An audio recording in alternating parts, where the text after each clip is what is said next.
Ayatollah Khamenei यांच्या मृत्यूच्या वृत्तानंतर जगभरात तीव्र प्रतिक्रिया उमटत आहेत।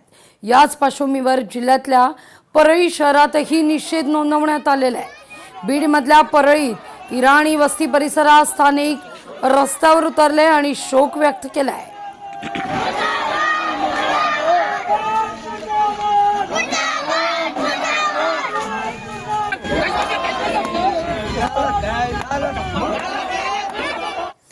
तर वाशिमच्या रिसोड शहरातील निर्वाण कुटुंबातील 4 जण दुबईत अडकलेत।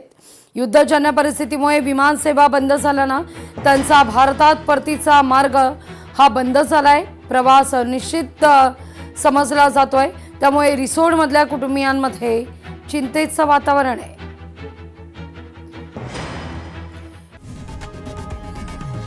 लोकशाही मराठी ऐका, पहा, जागरूक रहा।